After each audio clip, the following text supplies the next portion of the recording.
Hello MPL fans, I'm BulkyCottonCandy, one of your analysts for Season 2 of the MPL, and I just want to address a couple things really quickly. One of the things being that these interviews will be going up 2 times a day, every single day until the season starts on the 23rd. I may have to upload on the 23rd as well, I'm not sure, just keep an eye out for that.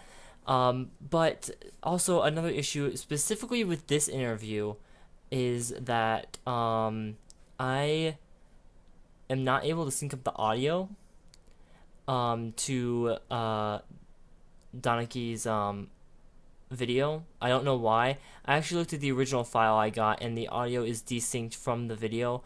I'm not sure why. I tried to fix it as best I could, but I didn't really get all that far, and the video I think just has some technical difficulties with it, and I apologize. I just hope it won't happen again, and if it does, just please understand that we're just going through some technical difficulties. Thanks. Let's get to the interview. How's it going, MBL fans? I'm BulkyCottonCandy, one of your new analysts for Season 2, and I'm conducting the interview today with Danekii, the coach of the St. Louis Sableyes. Hi guys, what's going on MPL fans and members of the Shy Guy Squad? My name is Danekii and I'm here to answer a couple questions. What you got, Bulky? So, first off, tell us how old you are, what got you into Pokemon, and how long you've been doing Pokemon. Well, actually this month, 15 days ago, I turned 16, so I just recently turned 16, and how I got into Pokemon, I played Pokemon since I was around like 5, and I got my Game Boy Advance with Fire Red. Good memories. I've been playing Pokemon ever since, and it's been a huge part of my childhood ever since I was 5. Alright, so, let's take a look at your draft. You drafted, in this order, Mega Medicham, Magnezone, Goodra, Nidoqueen, Blastoise, Tornadus Therian, Cresselia, Zork, Chestnut, Cavagrius, and our Maldo. And now, just to remind you guys, from last season, he cannot use just regular Medicham. If he brings Medicham, it has to be a Mega. I had no plans of bringing regular Medicham anyways with it. So, my question is, I have a couple questions for you. Why Mega Medicham? Well, when it comes to Mega Medicham, for one, my picks were pretty bad, and I was kind of expecting a lot of the good Megas to go out of the way quickly. Like, for example, say Mega Lopunny, Gardevoir, Gallade, those like standard, really good viable Megas. So I was thinking to myself, something that's very viable, hits hard, and is decently fast, but still isn't guaranteed to go too early. So I was thinking Mega Medicham because one, sometimes to me it acts like a better Gallade with the pure power instead of like Inner Focus. It's still Psychic Fighting, gets access to good moves like Send Headbutt, Psycho Cut, Drain Punch, High Jump Kick, good priority in Bullet Punch and Fake Out. And that's basically why I wanted Mega Medicham. It's a powerhouse, and I mean, you gotta start off strong. Alright, and then Magnezone and Goodra, let's just walk us through your thought process with Magnezone, Goodra, and Nidoqueen. Okay, so looking at Mega Medicham, that was the beginning. That's where I come into Magnezone, because Mega Medicham is weak to Ghost, Flying, and Fairy. Now, 2 of those types Magnezone deal with very well, being Fairy and Flying. And Ghost is usually of the special offensive type, and that's where Goodra comes in and sponges anything. As most people know, base 150 special defense is nothing to mess with, and Magnezone's a really good can be a very good physical wall, and also analytic, magnet pull to trap in steel types, HP fire. Magnezone's a very viable special attacker, and Goodra also I could not force myself to let any of the other coaches have my mascot, because I'm not battling my own mascot. It's not happening. Alright, and then let's keep moving on down through Blastoise, Tornadus Therian, Cresselia, and Zork. Yeah, also I kind of missed out on Nidoqueen. So you want me to take from Nidoqueen down or Blastoise down? Yeah, Nidoqueen and then the Blastoise, and then we'll move through the rest of it. So Nidoqueen, despite Nidoking still being around, and I was looking through some drafts, and of course I made a plan before the draft started with the realistic picks, and I was also looking at my team, and Nidoqueen fits very well because it's a good stealth rocker. It is very viable as both the Nidos are with Sludge Wave, Ice Beam, Flamethrower, Sucker Punch. They get access to like a huge move pool.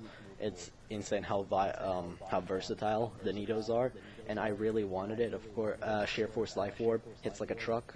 It's moderately slow, but still hits pretty hard, and it can tank a hit or two. And Blastoise is, I had a huge lack last season that a lot of people constantly reminded me was that I lacked a water, specifically a bulky water. So Blastoise fits that role very well with its 100 defense and 105 special defense. And of course then Scald Burns is like, you know, guaranteed burn almost. And Rapid Spin, Axis, Dark Pulse, Flash Cannon, Force Spear, Dragon Pulse, etc.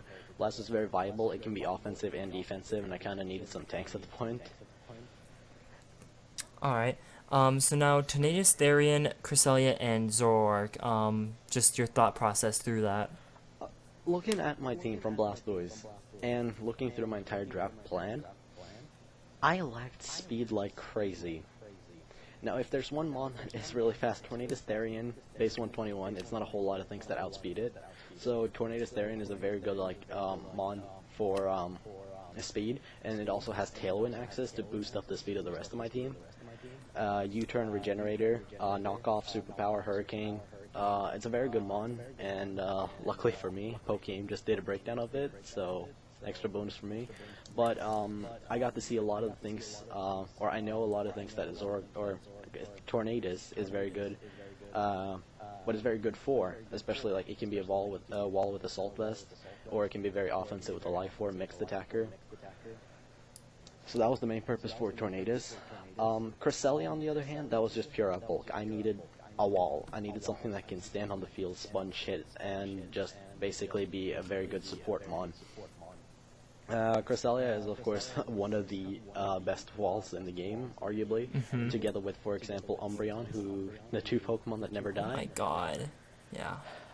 Only thing is that Pixelate Return will kill one, but it won't kill the other. Trick question: Who do you think would win on 1v1, Cresselia or Umbreon? If it comes down to it, I think Cresselia wins with Moonblast. Call my Moonblast battle. Trick question: No one wins. They never die. They never die. It's gonna be a struggle war. Live on 1 HP. They both live on 1 and then they recover up. God damn it. Yeah. The infinite war. But yeah, now the next mon that I picked up was Zoroark, for the reason, well, knockoff, best move in the game, spam it every day, stab, and sucker punch, versatile, illusion specifically, so I can get I can fool people, for example, say if I were to play Slacks, I could, for example, disguise myself as for example, Chestnut versus his, Excadrill or something.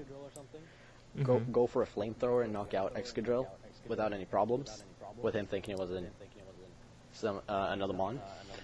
Yeah. So I'd have advantages, trying to fool my opponents a little bit, do some mind games. Biggest purpose for Zoroark is of course mind games, and it's a great special attacker, 105 speed, and it can be very good mixed as well with knockoff and sucker punch. Alright, so walk us through why you chose Chestnut, Cofagrigus, and Maldo. Chestnut, I was looking at my original plan, and my original plan said Tangela, but I was looking through it, and I was looking through the list. Tangela is a very good wall, but I felt like Chestnut could do better, despite the fact that Chestnut is quad weak to flying, and Tangela is only twice weak and it gets Regenerator. I felt like, of course, Chestnut has better moves than Tangela does. It gets access to, of course, Drain Punch, Spiky Shield, Leech Seed. Chestnut can be a pain in the ass if you don't have the right mon to deal with it, or in League the right sets. So Chestnut, I was really looking at it and I was like, this fits my team. It's a good physical wall as well, and I'm seeing its purpose can also be as a physical attacker. Maybe an Expert Belt 1 week or Life Orb or something. That's why I kind of wanted Chestnut, and it's a fighting type as well. in addition to Mega Medicham, because Mega Medicham won't be there all the time. Now, Cofagrigus is another one of those mixed walls, primarily physical, but it's there to kind of like, for example, like, you know, all those physical mons, like, I don't care about your ability, I'll take it away from you, mummy, go away. Mummy. I don't like people who, I don't like people who are trying to keep them, like, special abilities on me. Like, take away that sheer force life orb. Take away that sheer force, take away the, take away Scrappy, take away, Sand Rush. Go away. Stop being good. Yeah. And, of course, it also has, like, very good moves. Knock off, Will-O-Wisp, Pain Split. It's gonna be something that's gonna stand on the field, and it's gonna be there. It's gonna put in work. It's, not gonna fall easily. Alright, and then lastly, Armaldo. Now, Armaldo, was, for two reasons. One, it was an agreement I made with the guy who helped me draft. Like, we wanted Fortissimo to Armaldo. He's gonna, his main purpose mostly is Stealth Rocks and Rapid Spin. He does both, which I'm very happy about. And he also has access to, like, for example, Aqua Jet. He gets his Swift Swimmer. He's also Shell Armor, so he can't be critted. We have, he gets access to, like, Rock Slide, Superpower. He's very versatile, and he's primarily as a physical wall with Stealth Rocks. He's more so for Stealth Rock support than anything. That's kind of what I was going for with Armaldo, and I was looking through, and I was like, two types that I could add that wouldn't hurt my team. And then I saw Bug and Rock was kind of fitting in there, so I was like, I made a promise to pick up Armaldo, and Armaldo fits on the team, so let's snatch up Armaldo. Alright, so another question I have for you is, out of the other 15 coaches, who do you think poses the biggest threat to you? Biggest threat to me? That's a tough question. I want to say the Memphis Ursaring. Okay. Just for the sole reason that they pack so much power, it shouldn't be legal. Yeah, their draft is just straight up power. Mega Venusaur, Zapdos, Kyurem Black Manaphy, Entei, Azelf, Drapion, Snorlax, Hitmontop, Metagross, and then Whimsicott for support. But those mons are just mad power. I was looking at that and I was just like, oh my gosh, this team is just straight power. Like this man is out for blood. This man is going straight at your neck. How did this happen? How did he get that team? How did Metagross go round 11? Right. I looked at that and I was like, I know Metagross is banned, but like for real? Regular Metagross, like Metagross stands on the freaking thing. It's an easy pickup. But I mean, yeah, Chris's team is terribly scary, and I play him twice as well as Jack in his Garchomp Chansey Mega Slowbro Scarf thing. The people hate me for the division they put me in. And lastly, this is a question I told you I was. This is the secret question. If you could take any one mon from any other team and put it on someone else's team, what would you do? If I could just mix and mess with teams, like put one mon from one to another.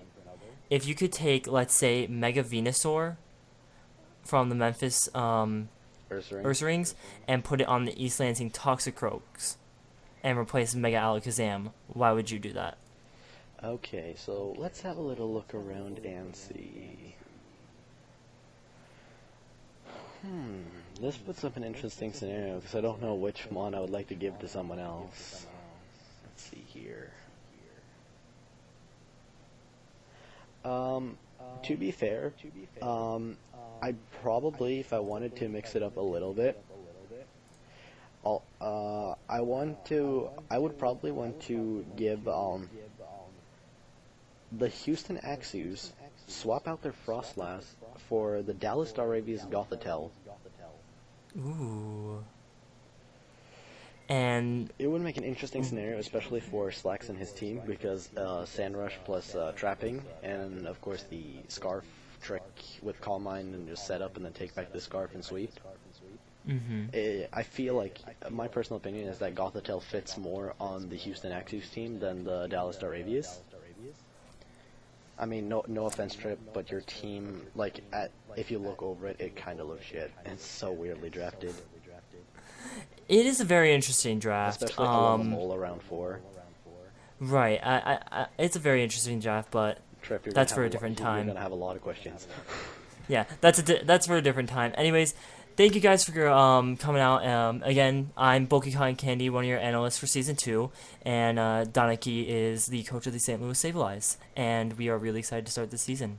I'm too hyped, and especially playing Danekii Week 1. It's time. We will see you guys when the season starts. Bye! Goodbye.